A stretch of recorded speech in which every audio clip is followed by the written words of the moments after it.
اچھا، اگر میں آپ کو 1971 کے بعد کی کہانی سناؤں تو کہانی تو بڑی دردناک ہے. دردناک نہ کہیں، چلے یہ سمجھ لیں کہ ایک بہت ہی دکھی فلم کا ایک سکرپٹ ہے، اور سکرپٹ رائٹر نے بھی کیا خوبصورت طریقے سے سکرپٹ کو لکھا ہے کہ شروع سے لے کر اینڈ تک کلائمیکس سے بھری ہوئی کہانی. شروع کرتے ہیں 1971 سے. 1971 میں جب ہمارے جمہوریت کے چیمپئن جناب ذوالفقار علی بھٹو نے جب 70 کے الیکشن میں یہ نعرہ لگایا کہ یہاں ہم وہاں تم، تو یہ نعرہ کافی تھا. اس جلتی ہوئی جو چنگاری ہے اس کے اوپر تیل کا کام اس نے کیا، اور ہمیں مشرقی پاکستان سے ہاتھ دھونا پڑا. اب مغربی پاکستان کا حصہ لے کر ہم نے 1971 میں اپنا نیا سفر شروع کیا. تو سکرپٹ رائٹر نے کہانی میں ٹوسٹ شروع میں ہی ڈال دیا. جنرل ایوب کے سائے تلے ذوالفقار علی بھٹو نے اپنی سیاست کا بہترین ٹائم گزارا اور سیاست کو سیکھا، اور سیکھ کر ذوالفقار علی بھٹو کی کہ بہت ذہین آدمی تھے، تو انہوں نے کیا کیا کہ انہوں نے یہ سوچا کہ کیوں نہ عوام کی سمپتی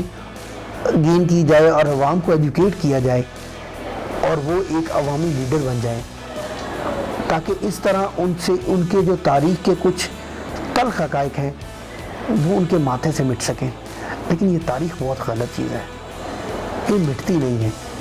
یہ سائے کی طرح پیچھا کرتی ہے. 1971 کے بعد ذوالفقار علی بھٹو ایک بہت بڑی پاور بن کر سامنے آئے. انہوں نے لوگوں میں شعور پیدا کیا، لوگوں کو ابھارا، مزدور کی تہ تک گئے، مزدوروں سے بیان کیا، اپنے اس لیول تک گئے کہ انہوں نے بتایا کہ آپ کو اپنے حقوق کس طرح لینے چاہیے. لیکن یہاں سکرپٹ رائٹر نے سوچا کہ اس کہانی میں اب تھوڑا سا بوریت ہونا شروع ہو گئی ہے، تو آئیے ایک نیا موڑ دیکھتے ہیں. وہ موڑ یہ ہوا کہ آخر ایک جھوٹے مقدمے میں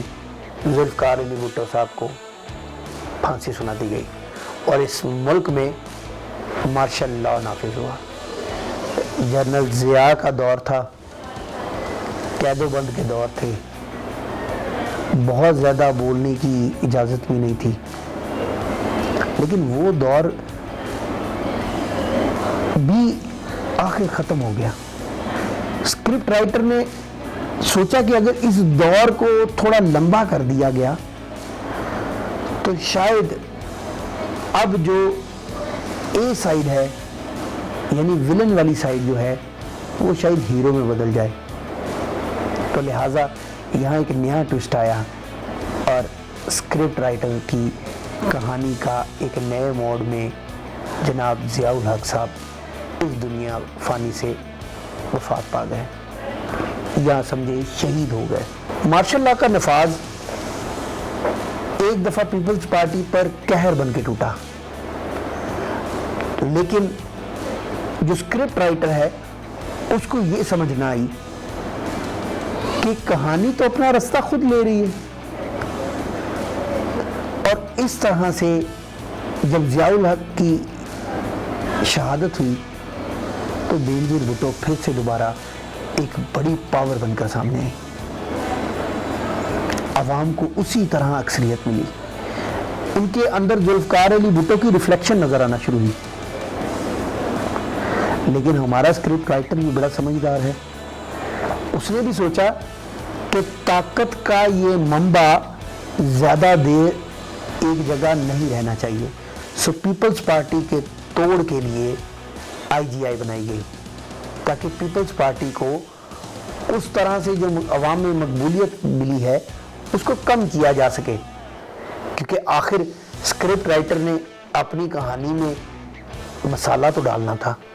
اور کہانی کو اور مزیدار بنانا تھا. تو اب شروع ہوا نواز شریف کا دور، جنہوں نے اصل تو پرورش پائی ڈکٹیٹر ضیاء الحق کی سائے میں، اور سیاست کا اپنا باقاعدہ تو تبھی آغاز کیا اور جنرل جیلانی نے ان کے فیور کیا اور آئی جی آئی بنائی، اور آئی جی آئی بنا کر نواز شریف کو جو ہے وہ اقتدار کا حصہ بنا دیا۔ اب نواز شریف جب اقتدار کا حصہ بنے تو پھر آنکھ مچولی کا یہ کھیل چلتا رہا، کبھی بے نظیر بھٹو آ جاتی تو کبھی نواز شریف آ جاتے۔ اسکرپٹ رائٹر نے اتنی خوبصورتی سے یہ اسکرپٹ لکھا کہ کسی بھی ایک ہیرو کو دوسرے ہیرو پہ برتری نہ لینے دی۔ کسی کے 3 سال پورے ہوتے تو کسی کے 2 سال پورے ہوتے۔ اب آہستہ آہستہ اسکرپٹ رائٹر کو یہ سمجھ آیا کہ یہ دونوں جو ہیں یہ ہیروز ہیں، ان میں ویلن کا کردار نہیں ہے، لہذا پرویز مشرف صاحب جن کا ایک بہت اور خدمات جن کی مشہور ہیں،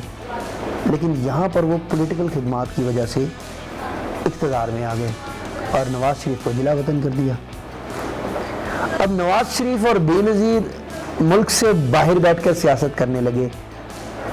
اور طاقت کا منبع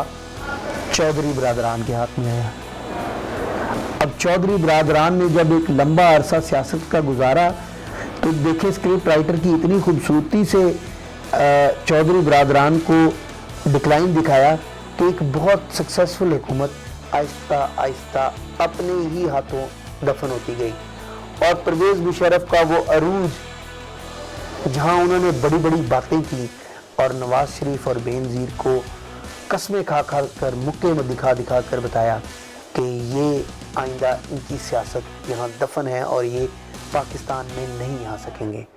اسی پرویز مشرف نے NRO سائن کیا۔ اور NRO اسکرپٹ رائٹر نے یہاں پر دوبارہ سے ہیروز کو انٹری دینے کے لیے ڈالا، اور نواز شریف اور بے نظیر دوبارہ پھر پاکستان سیاست میں آ گئے۔ تو لہٰذا یہاں تک اگر کہانی کو دیکھا جائے تو بات تو یہ سمجھ آتی ہے کہ کہانی کنٹرول کرنے والا کہانی کنٹرول تو کر رہا ہے، لیکن کہیں کہیں پر کہانی اس کے بس سے باہر بھی جا رہی ہے۔ یہی کہانی جب 2008 کے الیکشن میں ہوئی اور بے نظیر کی شہادت سے پیپلز پارٹی کو ہمدردی کا ووٹ ملا تو اسکرپٹ رائٹر نے نواز شریف پہ عدم اعتماد شو کیا اور اس کو پنجاب کی حد تک رہنے دیا۔ اب پنجاب کا ہیرو تو نواز شریف، لیکن وفاق کا ہیرو جناب آصف علی زرداری صاحب ہوئے۔ اب آصف علی زرداری صاحب کے 5 سالہ حکومت میں ہم نے بہت سارے چیزیں دیکھی، مہنگائی دیکھی، لوڈ شیڈنگ دیکھی، دہشت گردی دیکھی۔ ہمیں بار بار بتایا گیا کہ آخر جو ہمارا پچھلا ہیرو یعنی پرویز مشرف صاحب نے جو فیصلے کیے وہ ہماری عوام کے حق میں ہی کیے۔ لیکن جب 2013 کا الیکشن آیا تو یہاں اسکرپٹ رائٹر نے سوچا کہ یہ 2 ہیروز میں سے ایک ہیرو کا تو کام تمام ہو گیا کہ اس نے 5 سال جو حکومت کی یعنی پیپلز پارٹی نے جو حکومت کی اس سے وہ عوام سے کے دل سے ایسی اتری کہ اب ان کا آنا ناممکن تھا، لہٰذا اگر اسکرپٹ رائٹر دوبارہ پھر ان کو اس کہانی کے مرکزی کردار میں شامل کرتا تو شاید کہانی میں وہ وزن نہ رہتا، لہٰذا یہاں ایک پرانی ریس کا گھوڑا جس نے کافی دیر پریکٹس کر رکھی تھی عمران خان کو انٹروڈیوس کروایا گیا، اس کو مقبولیت دی گئی اور بتایا گیا کہ وہ بھی اب اس کھیل کا ایک مین ہیرو ہے، لیکن اس ہیرو کی حدود بھی چند سیٹوں تک رکھی گئی تاکہ جو مین ہیرو اس ٹائم نواز شریف ہیں ان کو یہ بتایا جا سکے کہ آپ کے لیے ایک متبادل ہیرو تیار ہے۔ 2013 میں جب نواز شریف کی حکومت آئی تو نواز شریف کی حکومت کے ساتھ عمران خان ایک بڑی پولیٹیکل اپوزیشن بنے، مقبولیت عمران خان کا گراف اوپر جاتا رہا، نواز شریف کا گراف نیچے جاتا رہا۔ اسکرپٹ رائٹر نے اتنی خوبصورتی سے ان دونوں کرداروں کے ساتھ کھیلا کہ 2018 میں آخر عمران خان کو مین کردار مل گیا اور مرکزی کردار جو 2013 میں تھا وہ اب ویلن بن گیا۔ یہ چوہے بلی کا کھیل 2018 میں جب شروع ہوا تو عوام کو لگا کہ تبدیلی کا نعرہ لگایا گیا ہے، لہٰذا اب تو کچھ ضرور ان کو ملے گا۔ لیکن کیونکہ فلم ساز نے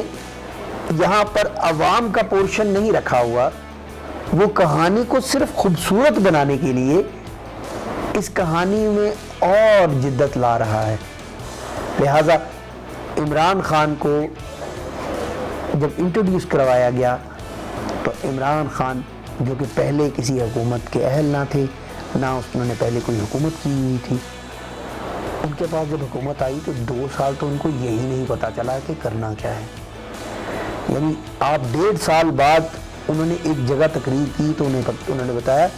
کہ مجھے سال بعد تو پتا چلا کہ آخر مسائل کیا ہیں ہمارے۔ حیرت دیکھیں کہ اسکرپٹ رائٹر نے جس ہیرو کو ہمارے لیے چنا اس کو اپنی قابلیت کا پتہ نہیں تھا، اب جب وہ قابلیت سامنے آنے لگی اور ہم ہیرو کے مطابق ترقی کے پہاڑ سے پہاڑ چھلانگنے لگے تو یہاں اسکرپٹ رائٹر نے امریکی سازش جیسا ایک کلائمیکس لے کر آ گئے اور جو ویلن تھے ان کو ہیرو بنا کر اور ہیرو کو ویلن بنا دیا گیا، صرف اس لیے کہ طاقت کا منبع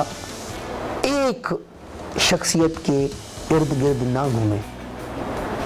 لہٰذا اب پچھلے چند مہینوں سے جو 2018 کے ویلن تھے وہ ہیرو بنے بیٹھے ہیں، اور اسکرپٹ رائٹر کی کہانی اتنی انٹرسٹنگ ہوتی جا رہی ہے کہ اب الفاظ خود بخود لکھے جا رہے ہیں۔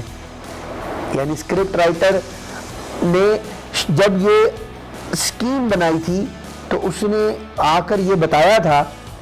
کہ دیکھا یہ جو اب ہیرو آئے ہیں یہ کتنے اچھے ہیں، لیکن اسکرپٹ رائٹر کو یہ سمجھ نہ آ سکی کہ اب عوام پرانی بلیک اینڈ وائٹ فلم دیکھنے کی عادی نہیں رہی،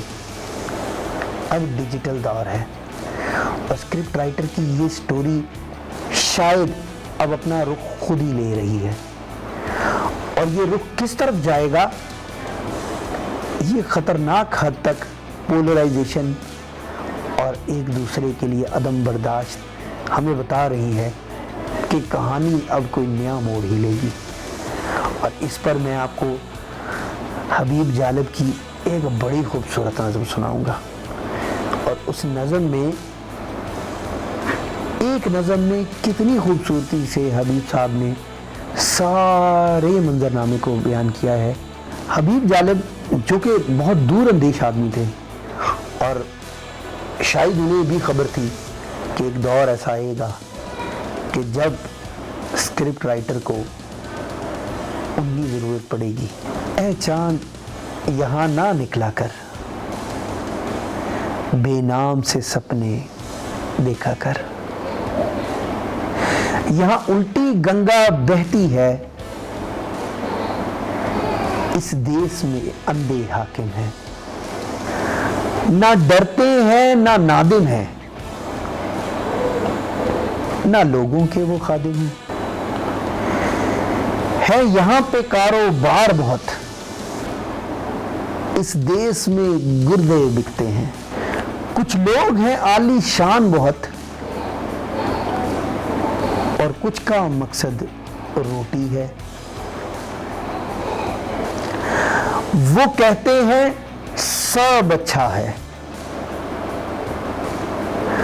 مغرب کا راج ہی سچا ہے، یہ دیس ہے اندھے لوگوں کا، دیس بدل یا دیس بدل، اے چاند یہاں نہ نکلا کر۔ حبیب جالب نے کیا خوبصورت طریقے سے ہمارے اب کے منظرنامے کو اس ایک نظم میں بتایا۔